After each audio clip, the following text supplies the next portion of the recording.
생명을 품고 살면 복을 받습니다. 이 말씀을 증거하겠습니다. 1878년에 태어난 우리나라의 독립운동가 안창호 선생님은 인간은 목표를 가지고 살아야 된다라고 얘기하면서 목표를 가지게 되면 목표가 그를 이끌 것이다, 이런 주장을 했습니다. 마찬가지로 우리는 생명이신 하나님의 생명을 품고 살아야 됩니다. 그래야 그 생명이 우리의 삶 속에도, 썩을 육체에도 나타나는 것입니다. 그래서 항상 생명을 품고 일을 해야 됩니다. 생명을 품고 살아야 됩니다. 생명을 품으려고 했어야 됩니다. 그래야만 우리가 그 생명의 소생의 능력을 체험할 수가 있습니다. 우리가 먼저 알아야 될 것은 영원한 생명은 우리 하나님이 안 계시다 하는 것을 우리가 알아야 되겠습니다. 디모데전서 6장 16절을 같이 읽읍시다. 시작. 오직 그에게만 죽지 아니함이 있고 가까이 가지 못할 빛에 거하시고 어떤 사람도 보지 못하였고 또 볼 수 없는 이시니 그에게 존귀와 영광과 권능을 돌릴지어다. 아멘. 오직 그에게만이라고, 그에게만 영원히 죽지 아니함이 있습니다. 죽지 아니함이 있습니다. 하나님을 우리가 이렇게 만나는 것입니다. 하나님이 어떤 분이신가요? 예, 하나님은 영원한 생명이세요. 그것을 많은 이들에게 품어서 같이 그 영생에 동참하기를 원하시는 사랑의 하나님이시죠. 그래서 하나님에게만 영원한 생명이 있다 하는 믿음을 가지고 성별이 되어야 되겠어요. 아브라함은 훈련을 받아서 영원한 생명이 자기에게, 하나님에게 주어졌다는, 하나님의 생명이 자기에게, 하나님의 영원한 생명이 자기에게 주어졌음을 깨달았습니다. 그리고 나서 어떤 일이 있어도 그 생명을 붙들고 하나님이 영원히 죽지 아니함으로 역사한다는 걸 깨달았습니다. 그리고 나서 자기 아들을 하나님께서 제물로 바치라고 시험을 했을 때 그는 자기 아들이 죽지 않을 것을 알았습니다. 왜냐하면 하나님은 죽지 아니함이시기 때문입니다. 하나님만이 영원한 생명이시기 때문에 자기 아들이 죽지 않을 걸 믿었습니다. 그랬더니 하나님께서 아주 기뻐하시면서 하늘문을 여셨습니다. 온갖 축복을 선포하셨습니다. 믿음의 조상이 되게 했습니다. 생명을 품는다는 것이 어떤 의미인지 아시겠죠? 그럴 때 하나님의 능력이 나타나게 되는 것입니다.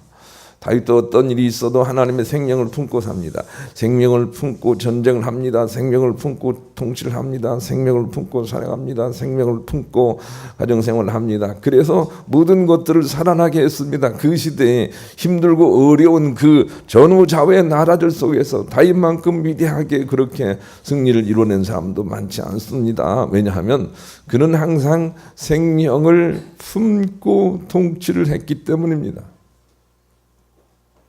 생명을 품어야 모든 사람들이 그 생명으로 이끌림 받아 승리로 나오게 되는 것입니다. 오헬리가 쓴 단편 마지막 입새라는 그런 소설의 내용처럼 끝까지 생명이 있어야, 남아 있어야 그가 살아날 수 있다는 걸 기억해야 됩니다. 여러분 가운데 몸이 아픈 사람이 있다면 영원히 죽지 아니함이 우리 가운데 이미 있다는 그 믿음을 가지고 치료를 받아보시길 바랍니다. 그러면 정말 좋은 일이 있을 거예요. 힘들고 어려운 사람도 영원한 생명이 우리 가운데 있다는 걸 붙들고 그 모든 상황 속에서 소망을 잃지 마시기를 바랍니다. 그러면 생명의 창조력이 그 가운데도 나타나게 되기 때문에 그런 것입니다. 그러므로 우리는 의지적으로 이 생명을 품고 살려고 노력을 해야 됩니다. 데살로니가전서 5장 16절로 18절도 그런 의미에서 주신 말씀이에요. 항상 기뻐하라. 암송해 봅시다. 시작. 항상 기뻐하라. 쉬지 말고 기도하라. 범사에 감사하라. 이는 그리스도 예수 안에서 너희를 향하신 하나님의 뜻이니. 항상 생명 되신 하나님을 기뻐하라는 것입니다. 항상 생명 되신 하나님을 기뻐하라는 것입니다. 죽을 소리 하지 말라는 것입니다. 항상 생명을 말하라는 것입니다. 생명을 품고 일을 해보라는 것입니다. 마음과 뜻을 지키라는 것입니다. 의지적으로 그렇게 하라는 것입니다. 잘 안 되기 때문에. 그래서 생명의 성령을 소멸하지 말고 생명의 말씀을 우리가 무시하지 말고 항상 생명으로 깨어 살려고 옳은 것을 선택하여 그것을 지키는 믿음을 가지라. 그것이 흠이 없고 순결한 믿음이고 천국 갈 믿음이라고 이어서 말씀을 쭉 이렇게 풀어놓고 있습니다. 그러니 생명을 품고 살아야 되는 것이죠. 우리가 그래서 택시를 타도 생명이신 주님 품고 가는 것이죠. 생명이신 주님 나와 함께 택시를 탑니다. 생명이신 주님 나와 함께 직장에 갑니다. 생명이신 주님 나와 함께 병원에 갑니다. 생명이신 주님 나와 함께 예배를 드립니다. 이렇게 주님 생명이신 주님과 함께 가야만 생명의 맛을 우리가 체험할 수 있습니다. 잠언 4장 8절을 같이 읽읍시다. 품고 살아야 됩니다. 읽습니다. 시작. 그를 높이라. 그리하면 그가 너를 높이 들리라. 만일 그를 품으면 그가 너를 영화롭게 하리라. 네, 품어야 합니다. 생명이신 하나님, 하나님의 생명, 하나님의 생명, 예수 그리스도 성령님, 하나님의 생명과 생명이신 하나님, 하나님의 생명, 생명이신 하나님을 늘 품고 살아야 됩니다. 그래야만 우리가 수생을 체험할 수가 있는 것입니다. 영원한 생명을 품고 흔들리지 않는 이는 복의 근원이 되고 축복의 통로가 되며 하나님의 심판의 동역자가 됩니다. 영원하신 생명을 품고 있는 사람들은 누가 어떤 일을 그에게 저주한다 하더라도 그 저주가 자기의 저주가 되지 않고 오히려 저주한 사람이 저주가 되도록 그렇게 하나님의 심판에 참여하는 사람이 된다는 것이죠. 그게 오늘 본문이 준 메시지예요. 본문 한번 읽어보겠습니다. 본문 읽습니다. 시작. 아버지께서 자기 속에 생명이 있음 같이 아들에게도 생명을 주어 그 속에 있게 하셨고 또 인자됨으로 말미암아 심판하는 권한을 주셨느니라. 예. 이 말씀 속에는 예수 그리스도가 하나님의 생명을 품고 살아서 심판하는 권세를 받은 것처럼 우리도 역시 예수 그리스도에 참여하여 그 생명을 붙들고 있으면 인자됨으로 말미암아 심판하는 권세에 같이 동참한다는 메시지가 들어있는 거예요. 그래서 우리가 복의 근원이 될 수가 있는 거죠. 하나님은 아브라함을 불러서 방향도 없이 순종할 길을 명하시고 아브라함이 순종하고 나서 순종이 완전히 이루어지면 복의 근원이 될 것이라고 말씀을 하셨어요. 창세기 12장 1절로 3절에 너는 복이 될 거라 이렇게 되어 있는데 전에는 복의 근원이 될 거라 이렇게 되어 있습니다. 복이 될 거라, 복의 근원이 될 거라. 그래서 너를 저주하는 사람은 누구든 저주를 받고 너를 축복하는 사람은 축복을 받으려 하고 이렇게 하나님의 심판하는 권세에 참여하는 자가 됩니다. 아브라함이요. 예수 그리스도의 승리에 참여하게 되는 거죠. 생명을 품고 놓치지 않는 사람들은 그렇게 된다는 거예요. 이 목표를 향해서 우리가 나가야 돼요. 생명을 품고 아브라함처럼 사망의 음침한 골짜기로 다닐지라도 해바람을 두려워하지 않고 생명을 놀이할 수 있는 사람이라면 누가 그를 욕하면 욕하는 사람이 벌을 받고 누가 그를 칭찬하면 칭찬한 사람이 축복을 받는 그런 복의 통로가 되겠다는 거, 복이 되겠다는 거죠. 축복의 통로라고 하죠. 그러겠다는 거예요. 예수 그리스도를 통해서 우리에게 그것을 가르쳐 주시는 거예요. 예수님이 그런 것처럼 너희들도 그렇게 될 것이다. 사람도 그렇게 될 것이다. 이렇게 우리에게 말씀을 하고 계시는 거죠. 요셉이 축복의 통로가 되지 않습니까? 복의 근원이 되지 않습니까? 요셉은 그냥 하나님의 생명을 모시고 삽니다. 감옥에 들어가서도 형통을 노래합니다. 왜냐하면 하나님의 생명이시니까요. 그런데 그 믿음이 지극하니까 하나님께서 요셉을 복의 근원이 되도록 사용하셔서 요셉을 사랑하는 사람들이 복을 받고 요셉을 미워했던 사람들이 다 심판을 받도록 하나님께서 요셉을 사용하십니다. 복의 근원된 인생을 요셉이 살아내죠. 요셉을 읽어보면 죽을 때까지 죽고 나서 자기 뼈에 대해서 마저도 하나님께 늘 가까이 있음을 우리가 본받을 만합니다. 그런 인생은 하나님의 심판에 참여하는 자가 된다고 요한계시록 20장 4절에도 말씀을 하세요. 한번 읽어보십시다. 시작. 또 내가 보좌들을 보니 거기에 앉은 자들이 있어 심판하는 권세를 받았더라. 또 내가 보니 예수를 증언함과 하나님의 말씀 때문에 목배임을 당한 자들의 영혼들과 또 짐승과 그의 우상에게 경배하지 아니하고 그들의 이마와 손에 그의 표를 받지 아니한 자들이 살아서 그리스도와 더불어 1000년 동안 왕 노릇하니. 천국에 가는 믿음은 세 종류가 있다고 본문을 통해서 20장 4절에서 보여주거든요. 첫째는 그저 아예 그냥 생명을 품고 살아버리는 사람들이죠. 이런 사람들은 하나님의 심판에 권세에 참여하는 자들이라는 거죠. 또한 부류 사람들이 천국 갑니다. 그들은 예수 믿다가 의롭게 죽은 사람들이죠. 또 한 사람들은 적어도 끝까지 예수님께 하나님께 등을 보이지 않은 사람들, 이런 사람들이 천국 가는데 그 중에서 믿음이 가장 좋은 생명을 영원히 품고 사는 사람들은 하나님의 심판하는 권세에 참여하는 자들이라고 우리에게 분별하여 가르쳐주고 있어요. 그러니 생명을 품고 오로지 한 생명 안에서 한 마음을 누리려고 기도를 해보시기 바랍니다. 정말로 놀라운 일이 있어요. 나는 여러분에게 몇 해 전부터 계속 24시간 하나님 앞에 사십시오. 1분도 걱정하지 마십시오. 그냥 생명으로 깨어 있으십시오. 이런 메시지를 계속 전하며 올해도 역시 그런 표를 전하고 있어요. 하나님 떠올리고 하십시오. 하나님 떠올리고 선거하십시오. 하나님 떠올리고 선거운동하십시오. 그렇지 않고는 안 됩니다.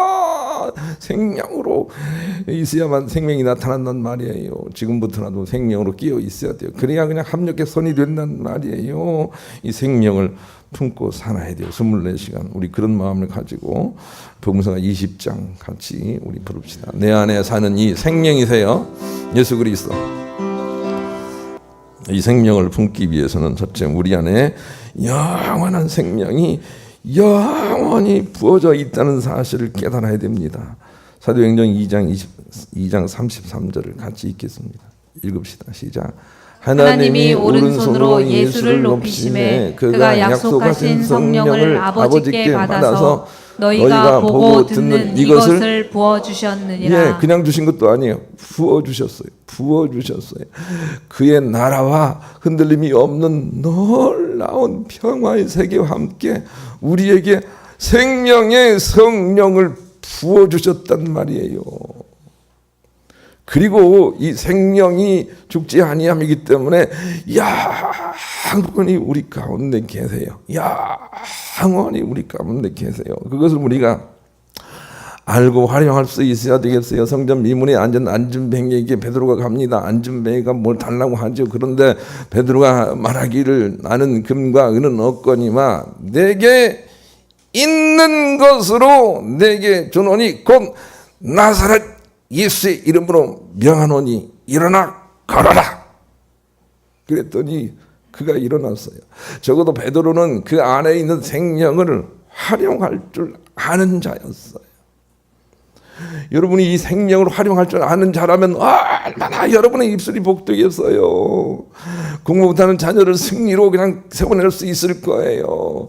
연약한 자들을 강한 자로 세워낼 수가 있을 거예요. 그런데 생명은 어디가 버리고 그냥 공부 못하는 현실만 있는 거예요. 그래서 그냥 너 때문에 내가 힘들다 하고 그냥 생명이 아니고 죽음이 그 가운데 있고 그것을 말하기 때문에 생명이 나타나지 않는다는 것을 우리가 기억을 해야 돼요. 우리가 활용을 하지 않아도 하나님께서 한 번 주신 영원한 생명은 우리 가운데 항상 계세요. 떠나지 않아요. 그것은 우리가 알고 속히 그 생명을 활용할 수 있어야 돼요. 금일날도 말씀을 전했는데 대구 참빛교회의 윤순분 집사라는 분이 이런 간증을 했습니다. 자기는 전직이 점쟁입니다. 점술가예요. 먼저 타로 점술인가를 보는 사람이에요. 그런데 자기는 항상 점을 보면서 귀신에게 붙잡혀서 점을 보면서도 그런데 항상 예수 믿는 사람이 찾아오면 그 어깨 위에 빛이 반짝이는 걸 보곤 했습니다. 그래서 예수 믿어야 되겠다라고 하면서 자꾸 이렇게 자기 일을 계속 하고 있는데 막 정말 하면서도 이렇게 뭔가 만족하지 못하고 괴로움과 근심 걱정이 늘 있었노라고 고백을 했습니다. 그런데 어느 날 최숙희라는 권사님이 오셔서 나는 전보러 오는 것이 아니고 전도하러 왔어 예수 믿어 하고 그냥 가더라는 것이죠. 그런데 역시 그 위에도 그냥 어깨 위에 빛이 반짝반짝 빛나고 있더랍니다. 그래서 가야 되겠다라고 힘들고 어려운 차에 정리를 하고 옆에 교회에 가서 집사가 됐는데 오래 믿어서 집사가 됐는데 그런데 그 교회에 와서 보고 이 윤선문 집사가 이런 간증을 해요. 아니 내가 귀신 들려갖고 보니까 예수 믿는 사람들 어깨에는 그냥 반짝반짝 빛나는 것이 있고 목사님 권사님들은 훨씬 더 빛나고 그런데 죄송합니다. 장로님도 자기가 한 말이니까 목사님 장로님은 훨씬 더 빛나는데 와 보니까 예수 믿는 사람들이 자기가 굉장한 능력에 붙잡혀 있다는 것을 아는 사람이 별로 없더라는 거예요. 여러분은 여러분이 알든 모르든 여러분의 생명, 영원한 생명 되신 그 하나님이 여러분과 함께하고 계시다는 것을 믿음의 눈으로 바라보고 인정해야 돼요. 그리고 영원한 생명과 함께 내가 간다 하고 가게 될 때 악한 영들이 떠난단 말이에요. 그런데 우리가 그걸 너무 모르는 거죠. 우리 안에 영원한 생명이신 생명이 영원히 부어져 있다는 사실을 지금보다 더 기억을 해야 돼요. 그리고 그 영적 자존감을 가지고 살아야 돼요. 우리 그런 마음을 가지고 복음서가 94장도 하십시다. 두 번째는 모든 만물도 역시 이 생명에 붙잡혀 있으므로 우리의 믿음이 확장될 때 주의 능력이 나타난다는 것이지요. 모든 만물도 이 생명 되신 하나님의 사랑에 붙잡혀 있다는 것으로 만물을 바라보게 될 때 거기에 하나님의 임재가 있어요. 사도행전 17장 24절 28절을 같이 읽겠습니다. 읽습니다. 시작. 우주와 그 가운데 있는 만물을 지으신 하나님께서는 천지의 주제시니 손으로 지은 전에 계시지 아니하시고 또 무엇이 부족한 것처럼 사람의 손으로 섬김을 받으시는 것이 아니니 이는 만민에게 생명과 호흡과 만물을 친히 주시는 이심이라. 인류의 모든 족속을 한 혈통으로 만드사 온 땅에 살게 하시고 그들의 연대를 정하시며 거주의 경계를 한정하셨으니 이는 사람으로 혹 하나님을 더듬어 찾아 발견하게 하려 하심이로되 그는 우리 각 사람에게서 멀리 계시지 아니하도다.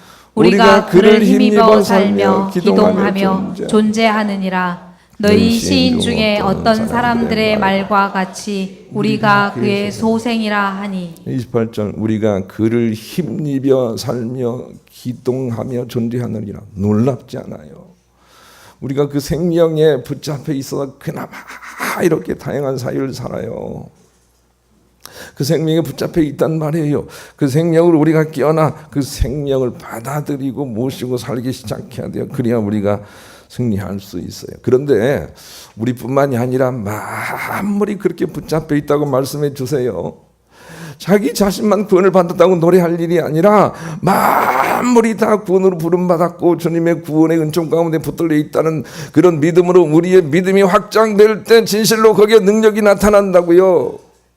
만물도 하나님의 생명으로 붙잡혀 있는 존재라고 인식을 해야 돼요. 그래서 이 세상에 살면서 어느 한 사람도 미워하는 사람이 없고 어느 한 사람도 대적을 만들지 않고 모두가 다 하나님의 생명에 붙잡혀 있는 한 혈통이다 라고 하는 것을 회복하게 될 때 그 믿음의 분량만큼 삶이 풀어지는 걸 보게 될 거예요. 한 식구가 살면서도 너무 다르잖아요. 우리 식구들도 4명이 사는데 4명이 다 어쩌면 그렇게 다른지. 그런데 하나님의 생명으로 하나로 붙잡혀 있다니까요. 그 한 생명으로 사랑으로 그 생명으로 끼어서 그들을 대할 수 있다면 그들과 우리 사이에 하나님의 임재가 있어서 놀라운 승리가 나타난단 말이에요. 우리가 서로 사랑함으로 하나님 임재를 맛보도록 그렇게 말씀하셨어요. 나 자신만 지극히 사랑하는 거 아니에요. 서로 사랑할 때. 요한 1서 4장 12절을 같이 읽읍시다. 시작. 어느 때나 하나님을 본 사람이 없으되 만일 우리가 서로 사랑하면 하나님이 우리 안에 거하시고 그의 사랑이 우리 안에 온전히 이루어지느니라. 예. 서로 사랑하면 서로 사랑할 때예요. 하나님 우리 가운데 역사하시고 응답해 주시는 환경은 서로 사랑할 때예요. 서로 인정할 때예요. 서로 하나님의 생명의 한 혈통이라는 것을 인정할 때예요. 미워하지 않을 때예요. 서로 사랑할 때예요. 당신도 귀하고 나도 귀하다라고 그렇게 믿을 때 하나님의 임재가 능력으로 나타난다는 걸 우리가 기억을 해야 돼요. 서로 사랑할 때요. 또 다른 곳에서는 두세 사람이 내 이름으로 모인 곳에는 나도 너희와 함께 있다 말씀하셨어요. 두세 사람이 주님의 이름, 자기의 이름들로 모여 있는 게 아니고 주님의 이름으로 모여 있을 때 하나님이 거기 계시다 말씀하셨어요. 우리 안에 모든 것으로 함께 하시는 하나님, 내주하시는 하나님은 영원히 우리 안에 계시나, 그러나 우리가 그 믿음으로 서로 대하게 될 때 하나님은 지금도 저 위로부터 주시는 능력의 역사를 베풀어 주신다는 것입니다. 그 위로부터 오시는 그 능력을 힘입기 위해서는 우리가 하나님의 생명의 사랑으로 넓어져야 해요. 그래야만 하나님의 능력이 나타나요. 좁아지면 나타나지 않아요. 선다스는 이런 말 했어요. 태양의 열과 빛은 모든 식물을 생육하게 하고 아름답게 하는 것입니다. 그러나 또한 이를 시들게 하고 말라 죽게 하는 힘도 됩니다. 공기도 또한 모든 생물의 생명과 힘을 주지만 그 자신이 그것을 파괴한 원인이 되기도 합니다. 그런 거로 좋은 것이 되게 하려거든 그것이 유익이 되는 상태로 항상 깨어 있어야 합니다. 그랬는데 우리가 이 사랑의 하나님, 생명의 하나님이 생명이 되게 하기 위해서는 반드시 우리가 여러 사람들과 함께 그 생명의 사랑을 하고 있어야 된다는 거예요. 남을 미워해서는 안 된다는 거예요. 남을 미워해서는 오히려 생명이 우리에게 생명 활동을 하려고 우리가 스스로 고통을 당하게도 하시는 역사가 있다는 우리가 알아야 돼요. 그래서 우리 주변 사람들을 이 생명의 사랑으로 확장시켜. 그래야만 주님의 도우십니다. 주님이 나만 사랑하는 게 아니세요. 예, 모두를 사랑하세요. 그 사랑으로 확장되어 바라보게 될 때 거기에 하나님의 위에서 내려주시는 생명의 역사가 또 있다고 우리에게 가르쳐 주시는 거죠. 세상의 모든 어려움은 생명으로부터 괴뢰로 인하여 생기는 것이라는 것을 우리가 깨달아야 돼요.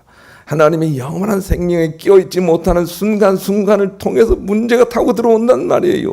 그런 마음을 가지고 세상을 바라보면 아까 기도자가 기도한 것처럼 세상을 그렇게 통탄하게 바라볼 수밖에 없는 거예요. 그들은 무엇이 원인인지조차도 몰라요.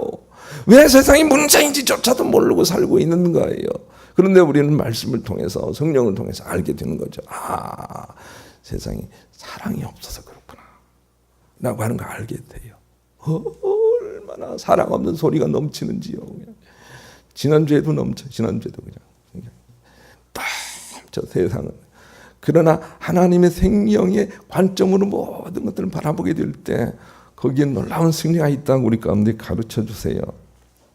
모든 죄는 예수님께 맡겨버리고 생명이 되신 하나님께 담대히 나아가 하나를 이루어가는데 매진하는 것이 우리의 목표예요. 그래서 죄와 상관없이 하나님을 바라는 자들을 주께서 구원하시겠다고 그랬어요. 우리의 모든 죄의 문제는 하나님께서 십자가에서 단번에 해결하셨어요. 믿어야 해요. 우리의 모든 죄악의 문제는 십자가에서 예수님께서 단번에 해결하셨어요. 이제는 우리는 죄와 상관없이 그 사랑의 하나님으로 넓은 마음을 가지려고 매진을 하는 거예요. 그것이 우리가 할 일이에요. 어떤 사람이든 그 하나님의 사랑의 관점에서 봐주는 거예요. 그래서 자꾸 우리의 형제됨이 넓어가게 하는 거예요. 그렇게 하게 될 때 하나님의 거룩한 임재의 역사가 거기 있으니 우리가 해야 될 일은 그것, 하나님의 생명의 아들들 됨이 넓어지는 일을 우리가 매진하고 있으면 돼요. 우리 믿음을 확장시키면 돼요. 어떤 사람이든 주님이 사랑하셔. 우리 교회 들어오면 저기 뭡니까 이렇게 벽면 써져 있잖아요. 뭐라고 써져 있죠? 하나님은 사랑이시다. 하나님은 사랑이시다라고 적혀 있잖아요. 예. 하나님은 사랑이시다. 이것이 모든 사람들에게 전파되도록 그런 마음을 가지고 살게 될 때 오히려 그 가운데 능력을 체험할 사람들은 우리라는 것이죠.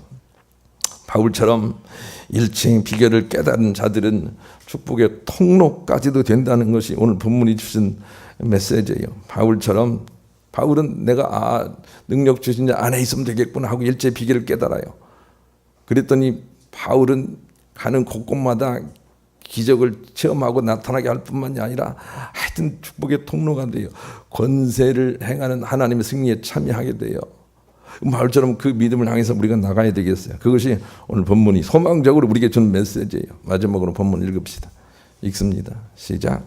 아버지께서 자기 속에 생명이 있음 같이 아들에게도 생명을 주어 그 속에 있게 하셨고 또 인자됨으로 말미암아 심판하는 권한을 주셨느니라. 예수님을 설명하는 말뿐만이 아니라 예수 그리스도 승리에 참여하는 우리에게도 해당된다는 말씀을 기억하셔서 생명을 늘 품고 사셔서 축복의 통로로 쓰임 받으시는 여러분 모두가 될 수 있기를 우리 주님의 이름으로 간절히 축원합니다.